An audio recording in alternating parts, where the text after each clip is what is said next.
Tablettes, smartphones, internet mobile, le numérique est partout, et même dans l'esprit de François Hollande. C'est le 4e engagement de son programme présidentiel. Une ambition numérique qui passe par l'installation du réseau très haut débit en France, le réseau THD. 50% du territoire couvert dans 5 ans, 100% dans 10 ans. Une révolution technologique pour soigner la fracture numérique, car aujourd'hui en France, le réseau Internet connaît des faiblesses. La France est en train de prendre un retard considérable par rapport au reste du monde et même à l'intérieur de la zone européenne, par rapport aux peuples de l'Est, nous sommes en train de prendre du retard. Aux côtés de son collègue UMP, Pierre Hérisson, le sénateur Yves Rome s'est vu confier une mission d'information par le Sénat, fixer les conditions de cette numérisation du territoire. Le très haut débit, une priorité, un élément indispensable pour bien vivre dans les territoires, au même titre que l'eau ou l'électricité. Mais aussi une révolution économique. La fibre peut redonner de l'attractivité à la France, relancer la compétitivité. Il faut aller très vite, à la vitesse de la lumière, à la vitesse de la fibre optique. Le très haut débit par la fibre, c'est une aubaine pour un secteur, celui des entreprises. Le e-commerce, le commerce sur Internet est en plein boom. Comme ici, dans l'Oise, chez Alpha Direct Service, le numéro 1 de la logistique en e-commerce. Après votre shopping sur Internet, c'est ici que vos commandes sont traitées, emballées et expédiées. C'est ici qu'arrive la fibre optique qui a changé en fait le fonctionnement de l'entreprise et qui nous a permis d'accueillir de plus en plus de e-commerçants et de gérer de plus en plus de commandes par jour.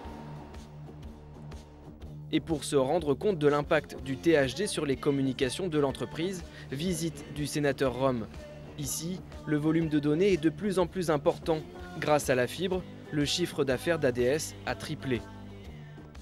La fibre optique nous a permis de développer notre activité et de développer nos process pour gérer de plus en plus de commandes par heure et de la meilleure façon également pour les employés et de traiter la commande le plus simplement possible.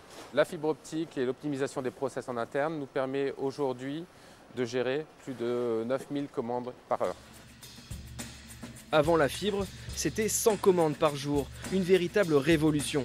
Et ce n'est pas le numéro 1 de la vente en ligne de chaussures qui dira le contraire. Le site spécialisé a trouvé chez ADS une efficacité pour ses clients, une rapidité d'exécution. Un client Sarenza peut commander jusqu'à 15 h et il recevra son colis le lendemain matin. Avec la fibre et avec l'ensemble des fonctionnalités que l'on met en place et des process que l'on met en place au niveau de nos entrepôts, on est capable aujourd'hui de concurrencer les plus gros sites e-commerçants du monde en termes de logistique. Très haut débit, fibre optique, qu'est-ce que c'est? C'est un fil de verre très fin, enveloppé dans une gaine de protection. Sa capacité, véhiculer un signal lumineux à la vitesse de la lumière.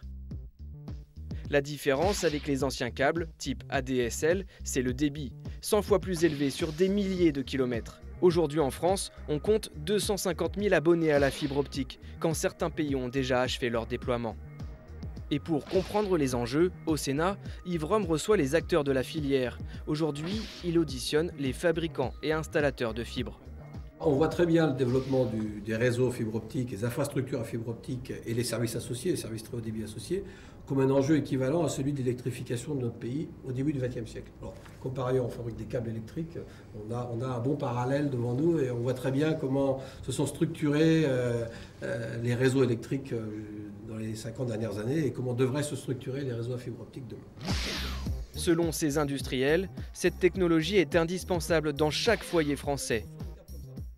Quand vous avez la fibre chez vous, c'est mon cas, vous voyez pourquoi vous en avez besoin.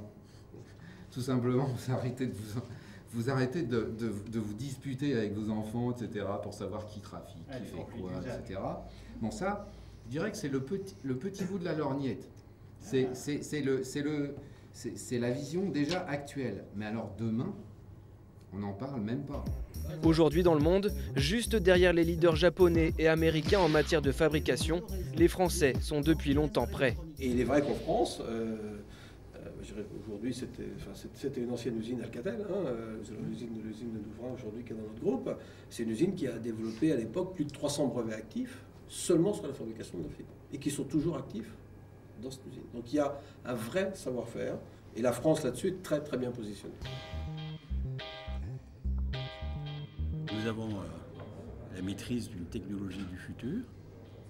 Il m'apparaît essentiel aujourd'hui que sur le territoire national, nous donnions l'occasion à ces industriels de développer leur savoir-faire pour que derrière, les usages se déploient massivement et que la contribution du très haut débit au retour à la croissance et à la création d'activités nouvelles soit plus clairement affirmée. Une France numérisée, mais qui va investir pour payer ce déploiement? Les opérateurs privés, régulièrement pointés du doigt par les élus locaux, ils sont accusés de préempter les zones jugées rentables et d'abandonner les moins intéressantes aux collectivités locales. Et notamment Free Mobile. Cet opérateur fraîchement arrivé sur la téléphonie a cassé les prix du marché. Pour la fibre, Free traîne des pieds.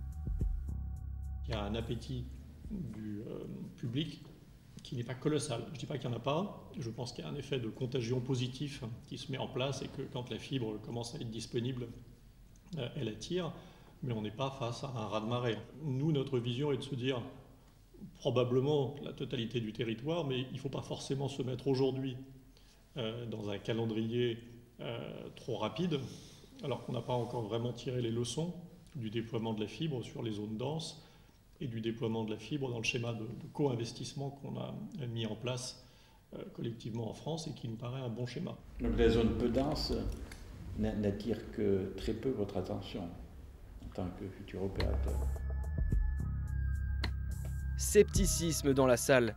Les auditions se poursuivent. Cette fois, c'est Bouygues Telecom. Pour eux, les ressources consacrées au très haut débit sont limitées, compte tenu des pertes sur le marché et de la concurrence de Free en téléphonie. Ils restent frileux. Sur le chapitre du co-investissement, seriez-vous prêt à co-investir aux côtés des collectivités territoriales pour construire leur réseau? Il y a du risque sur est-ce que ça va être la bonne technologie, il y a du risque sur est-ce que notre argent va pas être dépensé, à quelle vitesse on va avoir un retour sur investissement. Outre la crise de confiance dans la fibre, France Télécom est le seul opérateur à investir 350 millions d'euros en 2012. Il tient son rôle d'opérateur historique, celui d'installateur réseau.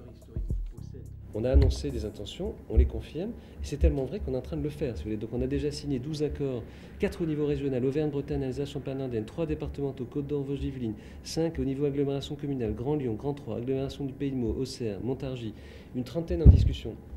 Nous sommes en train de faire le boulot. Déjà engagé donc, mais une fois encore, la concurrence de Free hante le marché. Ce qui est très difficile pour nous aujourd'hui, c'est de déployer ce réseau fixe du futur, la fibre, en même temps qu'un réseau mobile du futur, la 4G, et ce, au moment même où la concurrence s'est trouvée extraordinairement intensifiée par l'arrivée de Free Mobile sur le marché, et donc on a vu des revenus, des marges baisser, et à ce moment-là, on doit financer des révolutions technologiques. La coïncidence est très très difficile à vivre, c'est vrai que ça fait peser un poids particulièrement important sur nous, et c'est vrai que c'est une période de transition pour notre modèle qui est assez difficile. Peut-on demander à ceux qui perçoivent moins d'investir plus? Il faudra bien donc rétablir cet équilibre, ce partage de la valeur entre les consommateurs et la nécessité de construire le réseau du 3e millénaire. Si les opérateurs privés ne veulent pas forcément investir sur certains territoires, restent les collectivités locales. Direction la Haute-Savoie, le sénateur Rome se rend à Annecy, terre de son collègue Pierre Hérisson. L'enjeu du déplacement, le rôle des collectivités territoriales dans une zone jugée difficile. Les enjeux ici en matière de diffusion et de réseau sont le relief. On est en zone de montagne. C'est la particularité d'un département dont 90% du territoire n'est pas urbanisé, parce qu'il est urbanisé dans les zones de vallée. Par contre, il y a un mitage et de la population un peu partout à faible densité. Et puis la problématique des stations de sport d'hiver qui se trouvent éloignées des centres urbains, donc dans des zones à densité ou à forte densité saisonnière et très saisonnière. Et selon l'article 1425 du Code des collectivités territoriales, ces dernières se doivent d'initier des réseaux de fibres. Objectif, éviter un Internet à 2 vitesses. Le rôle de la collectivité locale, il est d'offrir un réseau public ouvert aux opérateurs privés et d'organiser ce réseau dans un esprit d'équité territoriale et d'équité républicaine.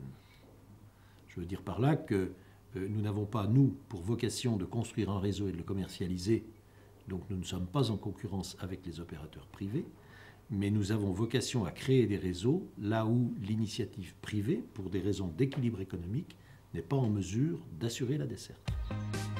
Assurer la desserte, un enjeu d'actualité en France, au moment même où le gouvernement tente de lutter contre les déserts médicaux.